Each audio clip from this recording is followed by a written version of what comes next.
It is a $500 million industry with 65,000 regulated long-term care facilities in the U.S. alone, serving 8.3 million people who get support from 5 primary nursing care providers each year. 60% of people and families can't pay for the expenses. 60%. And this is one that I do all the time, that I talk about all the time, that people have trouble believing, but it's true. 70% of people over the age of 65 will require paid aging care services in their lifetime. It doesn't seem that crazy. All right. Yep. We'll dive into it. Yep. We'll dive into it. So this is our industry. This is the senior care industry, and it is undergoing a massive generational and digital transformation.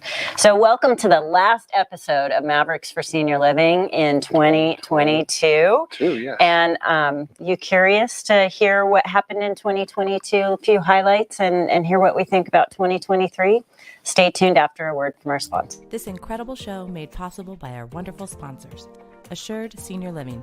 Love, it's what we do. And Serenity Engage, where care connects. Now, a brief message from Serenity Engage. Serenity connects aging service providers, older adults, and their loved ones in a single network. Our web, mobile, and smart assistance products power the network that enables real-time, HIPAA-compliant communication, collaboration, and education. When we care together, providers increase revenue and lower expenses, older adults receive better care, and family has greater peace of mind.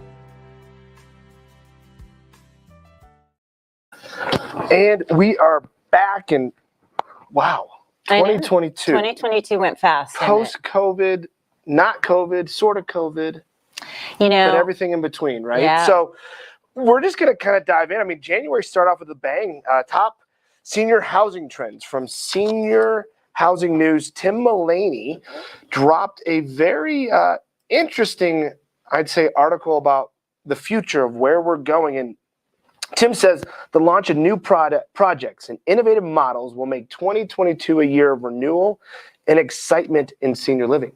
Adding to this energy, some providers will regain and surpass pre-pandemic occupancy level and harness new technology and operating practices to increase efficiency and get a handle on the bottom line. So we started in January with a bang. Everybody was super excited and looking forward, even though we were still in pandemic mode. We were all still wearing masks in January. And I love, though, that in January, and this is probably a trend, I haven't looked back to see, but I love that in January, my guess is every year people predict some really positive things that will happen that year. So, that's human nature. Let's look forward and say, this is the year. I do, but I think that what is interesting about this, we don't mention anything about staff. Not a single thing. It does. But in January, that wasn't the conversation. But we have to shift the trend. We're talking about trends, right, in the industry. We need to shift away from this mindset. We can build buildings. We can create all these different things here, and then it's okay. Like, we don't have to worry about staff, but we have to be more concerned about staff, retaining, recruiting, getting people excited about senior living. Yeah. We have to. You're right. So let's see how the rest of the year unfolded and whether staff is an issue there. So February, we had the first collaboration in aging event ever. Yes. And it was fantastic. And right up until the Friday before, we were under mask mandates, and we were trying to figure out exactly how we were going to do things. We did do all of the right things. We did all the testing when people came in, but it was lovely to be able to be maskless if you wanted to be maskless. And I think in February, given that we could do that, and that was nationwide, mostly nationwide at that time, it was a rejoining, and it was a celebration of our community and all of the various providers coming together to partner. I think it was fantastic. I think it was the initial relaxation of, okay, the worst is over. Let's reconnect and let's see what's what's what. Yeah. What has been going on? Now let's pick up our pieces, right? Correct. And put it back together. And how do we put it back together? Yeah. Because we all knew we didn't want to put it back together the same way. Correct. Yeah, I think that says a lot. And I think that kind of moves us into March, right? We're shifting a little bit to the 2022 Industry Outlook report on hospice news by Mr. Jim Parker. And I found this quote to be pretty interesting here. So hospice growth continues to be a focus on provider partners in the industry, including the expansion of services such as palliative care and hospital in the home models that extend the type of home-based care provided. The pandemic, while initially slowing growth, has ultimately served as a catalyst for this expansion, creating an opportunity for providers to serve patients like never before. And this was said by Mr. Scott Decker, CEO of Home Care Homebase. Interesting. And we did see a lot of that. COVID forced us to be able to be more virtual in our care where possible. And get creative and inventive about how to provide care. That, I think, too, it's back to this struggle, right, of what people want. Yes. Right? Yeah. What people want. So, do they want clinical? Do they want institutionalized? Do they want assisted living, memory care, small, big, large? What do we want for this next iteration of aging? right. And as we talked on a couple episodes ago about isolation, Yes. is being at home the best thing for either you or for everyone because of what we saw with my grandmother, right? Yeah. She was at home, but man, she was Lonely. Loneliness and isolation. So oftentimes they're squished together too. The words loneliness and isolation. It's really the isolation that causes loneliness. And it's the isolation that I think really drives some of that. So I'll be curious to see how this at-home model evolves as we learn more about the need for socialization and interaction and movement and all those different things. Agreed. And at home could be at home in a residential care. Right. Or at home could be a whole new model that doesn't exist today. That's right. That's what we love. That's why we're Mavericks. Let's think outside the box and beyond what we know today. Right. So then we move into April. And the National Academies magazine published an article called Wide-Ranging Systematic Changes Needed to Transform Nursing Homes to Meet Needs of Residents, Families, and Staff. That's a mouthful. That's a mouthful, but that's it. Wide-ranging systematic changes. That is what we are really trying to create. And and what that says is we need to put all of our heads together. This isn't, one thing that can happen. And we've been saying this for a very long time. This is not a people problem. The people in this industry are unbelievable. It is a systems problem. So aging should not be something to be dreaded, but something to be revered. I love that, said Victor J. Dezau, president of National Academy of Medicine. I like that. That's powerful. Very powerful. The COVID-19 pandemic highlighted the persistent inequalities and inadequacies in American nursing home care, clearly illustrating that this system is broken. Here's the interesting part. Addressing these vulnerabilities must include what you just said, building a high-quality workforce, our staff, ensuring a more rational payment system, and directly addressing ageism so we can provide care that improves, not only sustains, the lives of our aging loved ones. Say that again. Improves, not just sustains. Right. I think that is a powerful statement of what we've talked about. Yes. Wow. And doesn't it come back to the difference between your health span and your lifespan? So we focus on increasing your longevity, but do we focus on increasing your joy during that time that you're alive? Right. And also the conception, I think, from families. Yeah. Right? Like, what does it mean to let your loved one have that freedom and independence for where they are, recognizing that comes with some risk, right?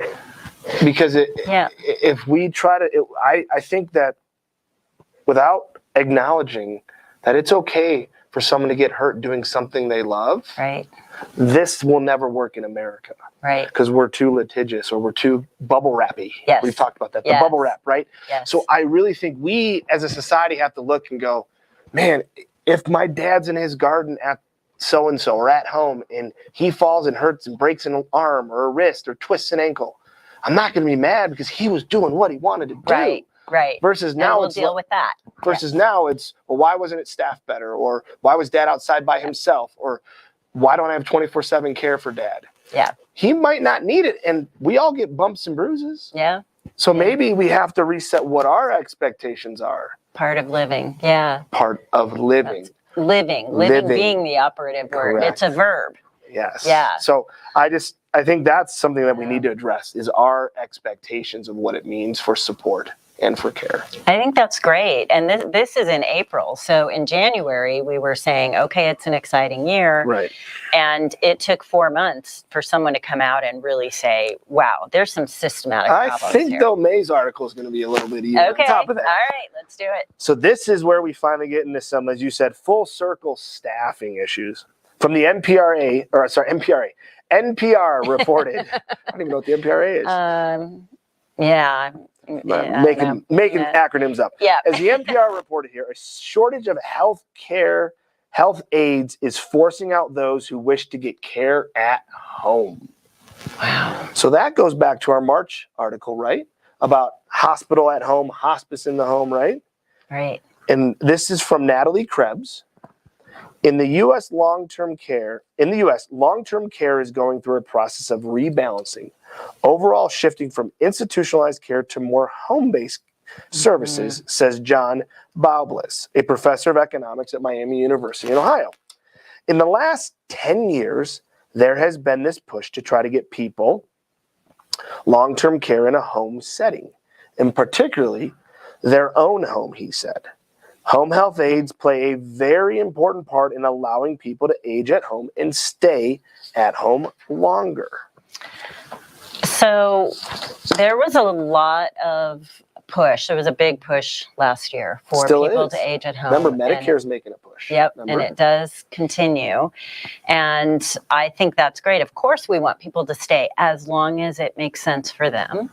It's when you get to that point beyond. Well, I would also push back, though. If you're just stuck in your home, are you really aging at home? Like, if you're not doing the things you want to do. Are you aging as a verb, right? Right. Are you actually living your life? I think everybody, yes. If you can stay at home, but don't stay at home where you're isolated, where you're stuck, where you're not actively doing the things you want to do. I think that's a key element. So it's as long as it makes sense, right? And you have purpose. Yeah. Right? Right. Purpose. Right.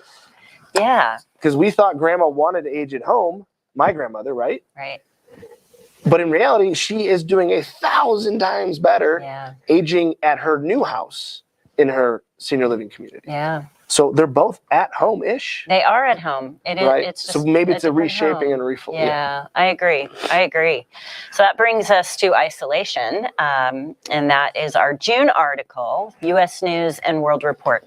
Isolation may raise odds for dementia, brain study suggests. I don't think that's a big surprise. No. This is by Robert Pred, Health Day reporter. There is a difference between social isolation, which is an objective state of low social connections, and loneliness, which is subjectively perceived social isolation, said Edmund Rolls, a neuroscientist in the University of Warwick's Department of Computer Science.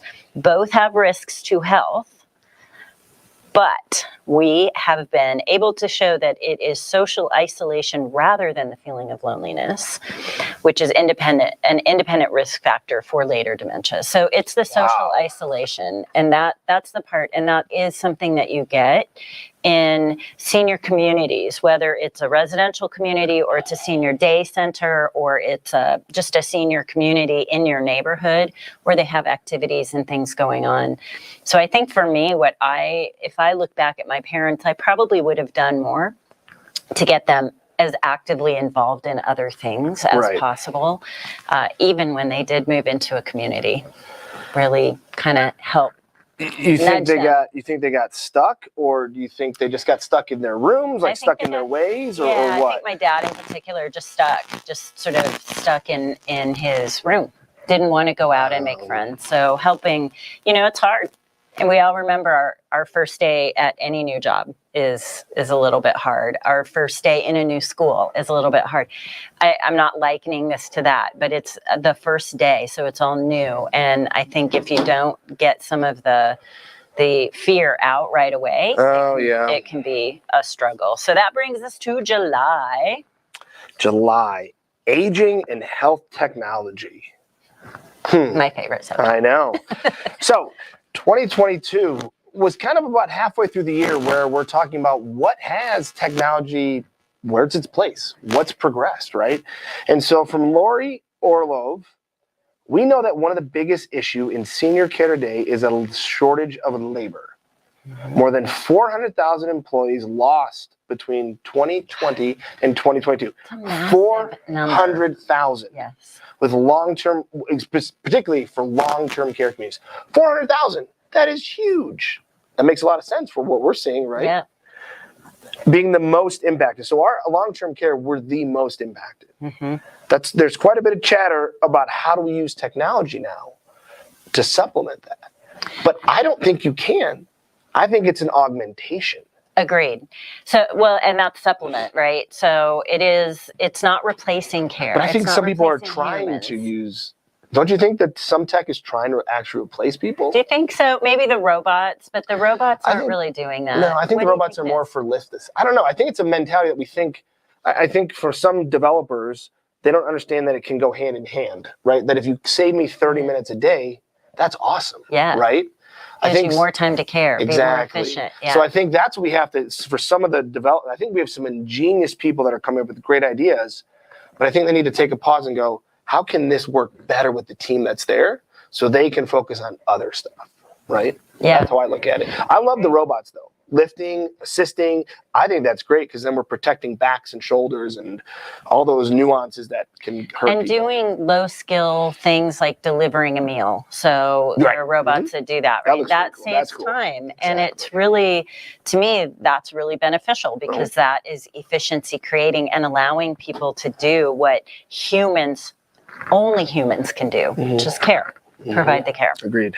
So August, we have a data deep dive, Growth of the Senior Living Market by Aishwari Airy, who is a data reporter out of the Memphis Business Journal. So he says projected senior housing units are anticipated to increase by 1 million between 2022 and 2024, effectively doubling senior housing demand. However, the current inventory is both too old and too few to cater to the expected demand for growth. The National Investment Center for Senior Housing and Care, NIC, data shows that almost 2/3 of properties were built before 2002, most without the ability to upgrade infrastructure and technology. And I have to tell you, we see this every single day at Serenity. We see it over and over. Buildings that want to be improve their Wi-Fi. That's like the one thing you can do for families in particular, but even for boomers, it can be hard depending on the building. However, there are some providers out there who can take your existing coax or because they don't have Cat4 cat and Cat 2, Cat 4. Yeah, the old ones. Yeah, the old. Yep. And use those. So there are ways to do it. I think people maybe don't know, and that's just one of the many things. Yeah, and I think too is because we're going to run into some cost issues, right? We're seeing increased building costs, which is going to be made up somewhere. Building staff is increasing cost. Higher wages, right? And the gig economy, which I think is one of our discussions here coming up, and the cost associated with that, which is different than a full-time employee. It's kind of concerning. Cost upon cost upon cost. It is. And so who bears the brunt? The people who are paying for the services themselves, the older adults and or their families. And some of the operators, your margins are going to be smaller, right? Which means your ability to withstand any rockiness is less. So are you going to see more turnover because they can't weather as many storms because their margins aren't where they should be to be able to ride out a 6-month rough patch, right? Or something. And I think you just hit on something. There's this big myth that senior living providers in particular have boatloads of money and that they can withstand this. I think the people that own the real estate might, because that's different. So that's one of our shows. We will be talking in 2023. We'll break down where all the money goes when you're paying for senior living and really show you what's happening. Correct. So. Wow, September. This is one that we talk, again, rolling into the money talk here, right? Assisted living will become financially out of reach for many middle-class Americans. This is by Dennis Thompson, a Health Day reporter. I mean, at first read of this, I was like, whoa, like that's a powerful headline right there. But what actually does that mean? The number of middle-income seniors in the United States is expected to nearly double by 2033, with 16 million people 75 or older making too much to qualify for government assistance, but too little to afford comfortable living, according to an analysis by NORC at the University of Chicago. 3/4 of seniors in the forgotten middle, 11.5 million seniors, won't be able to pay for private assisted living unless they have a house to sell, the study concludes.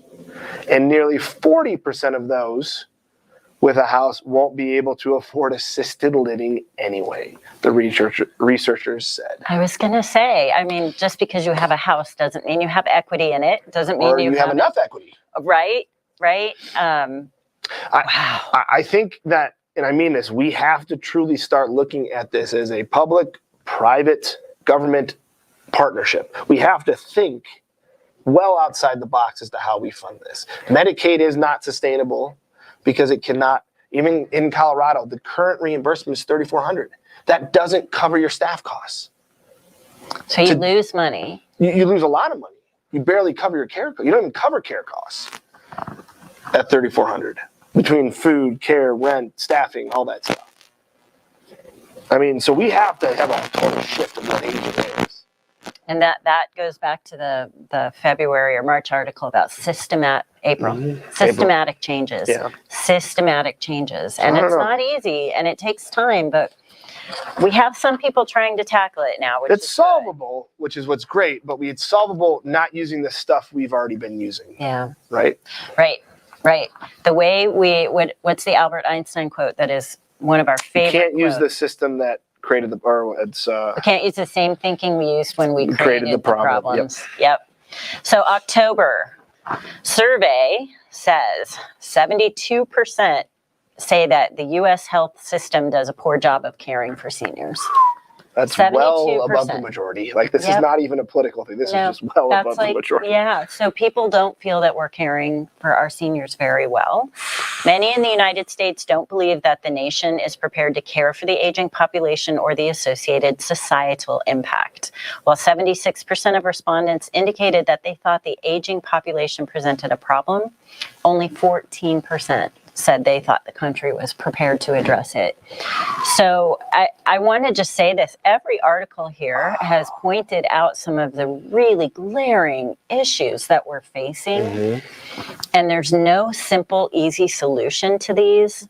But this is not the country I think most of us would want to stand up and say, hey, we're doing a great job of caring for our seniors. We really need to make some changes if we want to be able to say that. Absolutely. I wonder I wonder if there is a beacon in the world. That's a good question. I wonder. We need to study some other countries. I know Japan has a good reputation. They have trouble there. I think there's troubles. I think everyone's having troubles. The question is, can we learn from each other to build something? Yeah. But I think we've got to recognize aging doesn't just affect neighborhoods, communities, or states, or cities, or certain countries. It affects all of us. And so maybe we need to start pulling bits and pieces from those around the world and build something. It's a good session for our collaboration in aging in 2023. Yes. Okay, this is an interesting one we found for November of 22.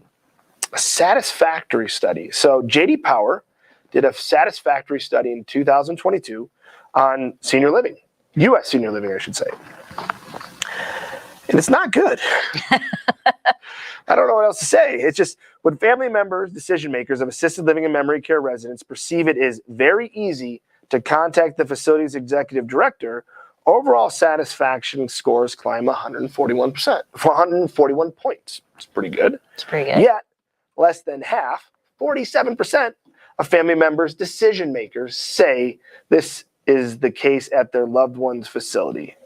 This is something we have talked about for years, too, that it is about communication. It really just boils down to communication. And let's just review that one again. It literally says satisfaction goes up when family feels that they are able to contact the executive 141 director. points, too. It's not like Kathy, not small. 2 points. It's a big jump. But I think we've even noticed from the families we've talked to, when there's clearer communication, good, bad, or otherwise, they feel involved. They are involved. Yes. They're not getting blindsided by a bad or a phone call every 3 weeks. Like, well, this is what's going on. You know, mom, we need a med change. And we got to do this. We got to add this. Or they're understanding that my mom is aging. We're on top of it.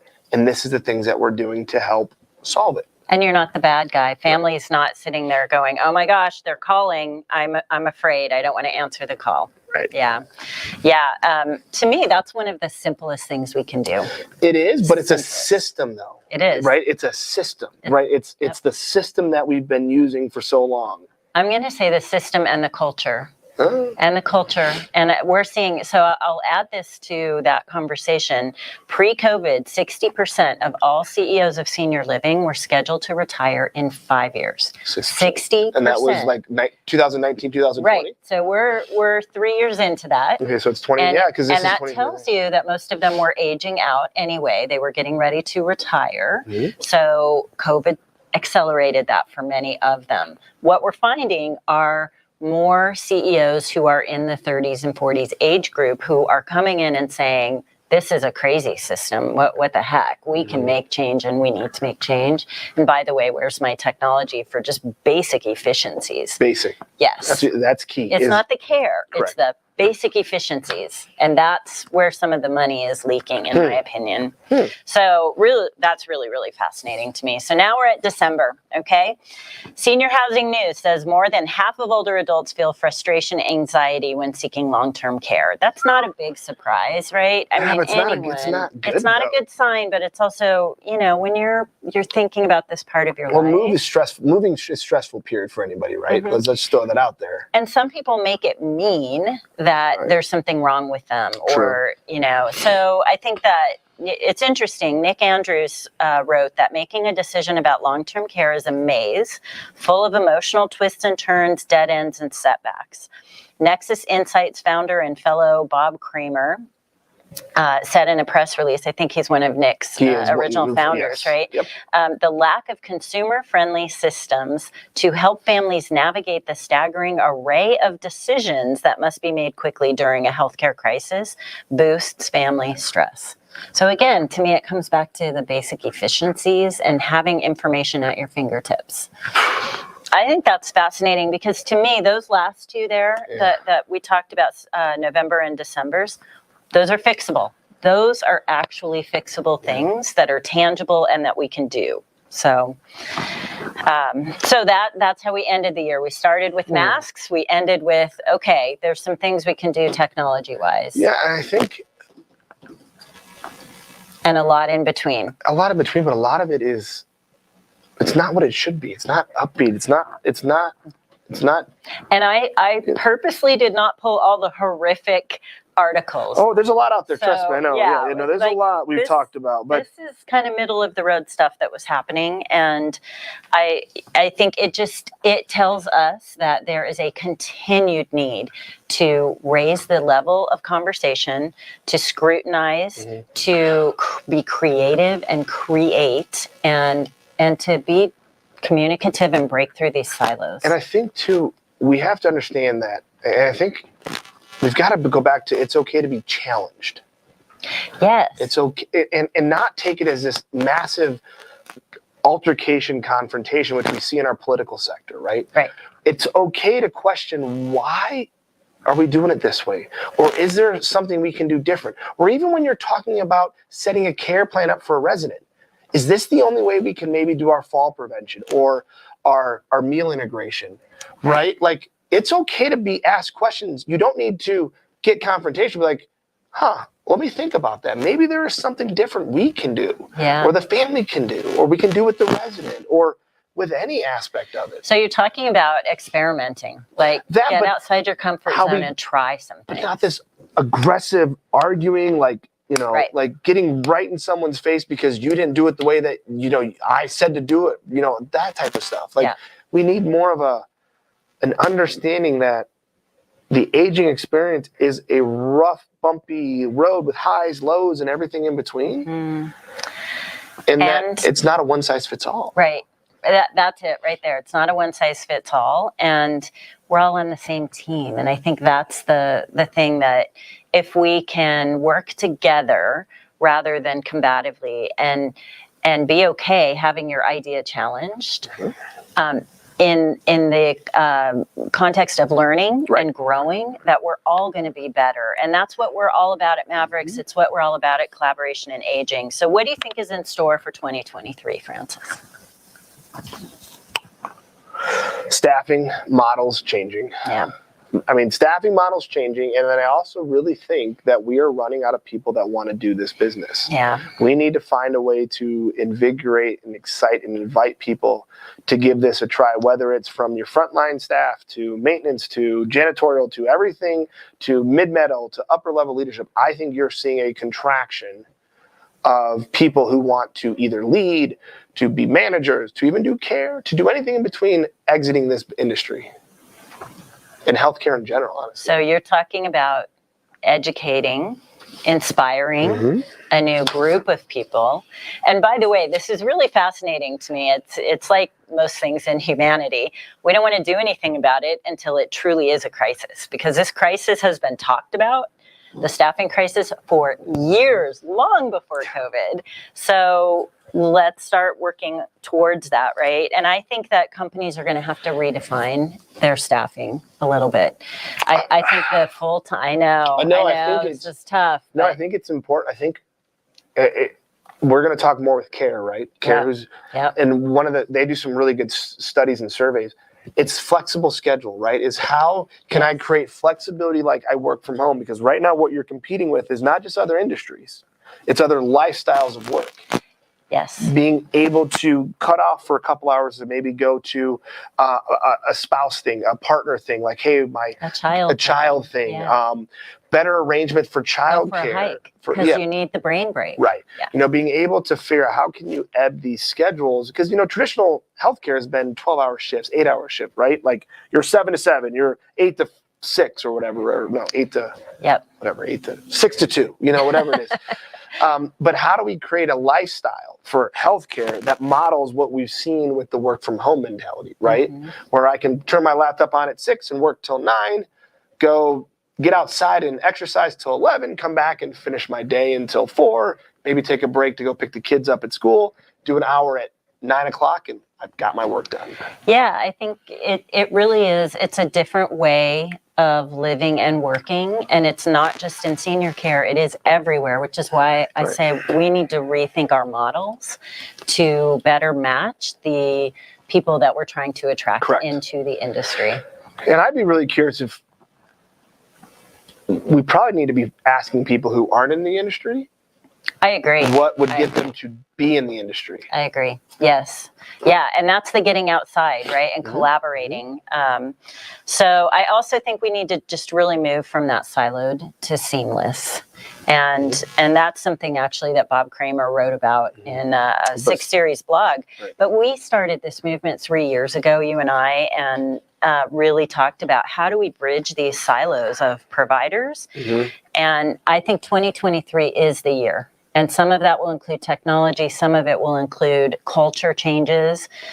Some of it, I think, will include the way we staff and the way we look at care in general. And then the rest of it, I think, let's create that together. We're excited. You know what you think we do? We need an education, I think, for all of us, right? Because we're all aging.